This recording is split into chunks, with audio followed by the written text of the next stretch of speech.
Welcome to the ArmaniTalks YouTube channel. I'm your host, ArmaniTalks. In this channel, I'm covering communication skills for you to level up your way with words and become much more articulate.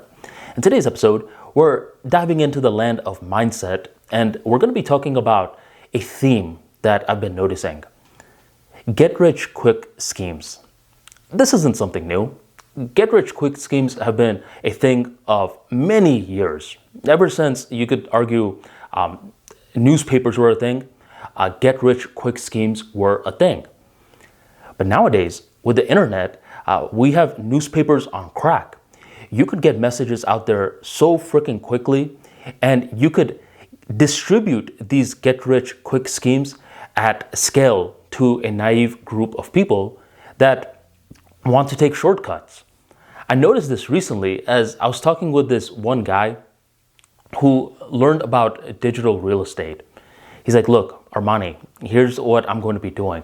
I'm going to be building a website, which I'm hiring someone to do, and I'm getting this artificial intelligence to rank the website. It's going to get ranked in, let's say, 2 days.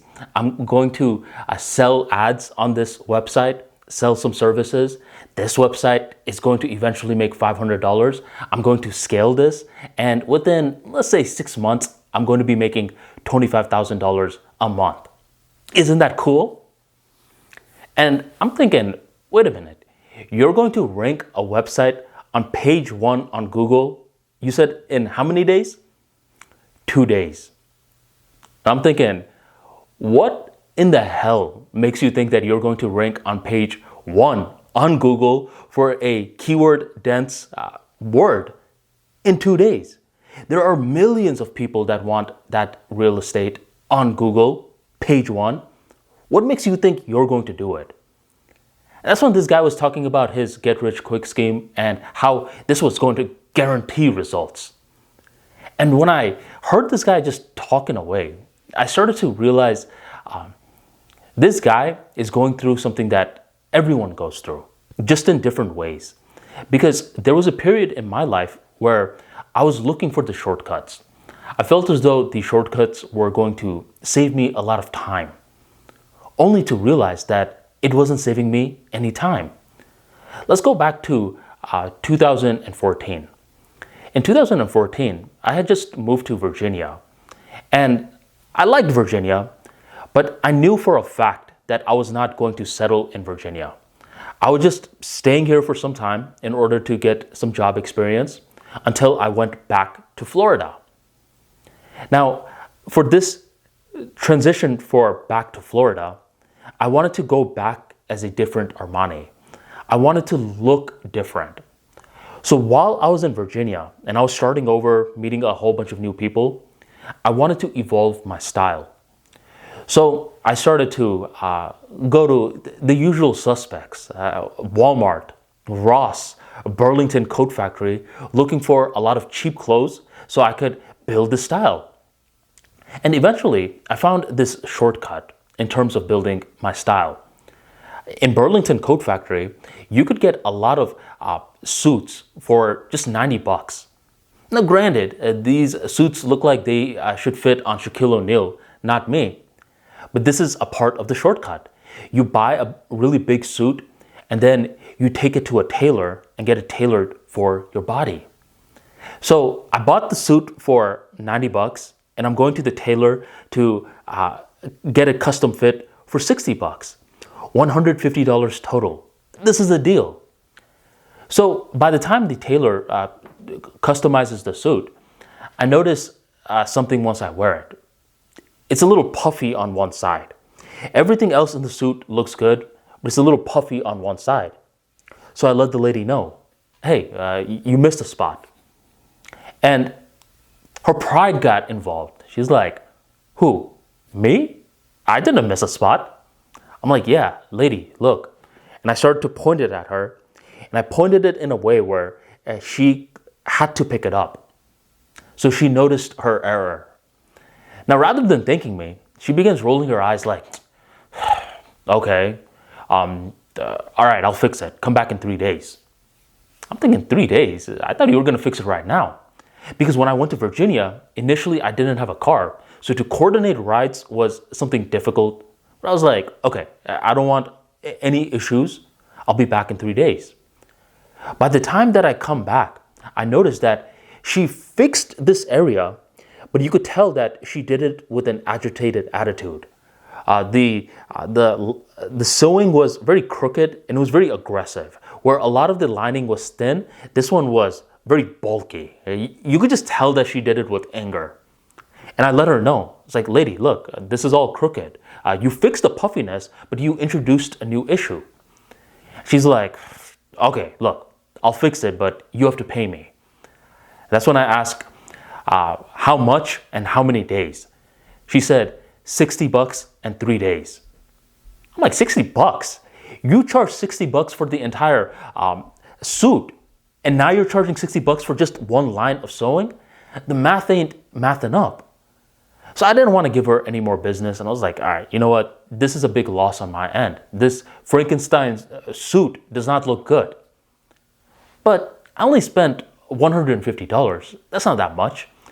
Let's try this again. So I looked at the shortcut again with an optimistic eye. I bought a big suit this time. I found a better tailor this time. She customized the suit perfectly, and now I was ready to wear it. I wore my new design in a couple of different events, and eventually I realized, okay, it's time to wash and dry this suit. Once I wash and dry it, I kid you not, the pants came out looking all raggedy and disgusting. I was like, man, if this is what it looks like after the first wash and dry, imagine after the fourth wash and dry. I'm not even gonna have any more pants. What the heck? So once again, I was agitated. I was like, okay, well, $300 down the drain now, but you wanna go for this try again? So I kept trying this out until one day I realized that if I just bought a customized suit for $850, I could have saved so much baggage. Because here's the thing, when I was doing these shortcuts, I was looking at the money alone. And I used the money to decide whether or not I was making strategic decisions. But here's the thing, I was not factoring in the opportunity costs. The opportunity costs of driving from a Burlington coat factory to tailors to my house. The opportunity costs of getting agitated when the tailor didn't do a good job. Carrying that agitation to my other activities, turning 30-minute tasks into 3-hour tasks because I was so freaking frustrated. I was not factoring in any of those opportunity costs. I just kept thinking that I got a deal. And this is the danger with shortcuts. You think you're getting a deal, but when you look back in hindsight, you realize that you're not getting a deal at all. You think you're saving a lot of time, but when you look back in hindsight, you realize that you wasted a lot of time. That's when I looked at this buddy who was talking about making $25,000 as though it's the easiest thing in the world, that anyone can do it. And I looked at him and it reminded me of my suit days, the Frankenstein suit days. And I realized that I needed to go through that mistake to appreciate my custom-made suits. I got 2 custom-made suits, $850 each. I realized that even though the money was higher, nowadays these suits bring me a peace of mind. And I could tell with this guy, you're going through this Frankenstein process right now, but one day, hopefully, you discover the right process. The process that requires work ethic, requires skills, and requires some form of time. You can't always automate time away. But this process is going to give you clarity rather than fuzziness. You'll realize, okay, well, if everyone is trying to rank on Google page 1, it's probably not going to be that easy. Just because it's get rich quick does not mean it's really going to happen quick. It may happen quick in the beginning stages, but when you look in hindsight, you realize those riches that came fast will leave equally as fast. So if you enjoyed today's talk, go on and drop that like for me right on below. Stay subscribed to the ArmaniTalks channel for more talks on public speaking, social skills, creative writing, mindset, and much more. And thank you very much for joining. I will catch you on the next episode.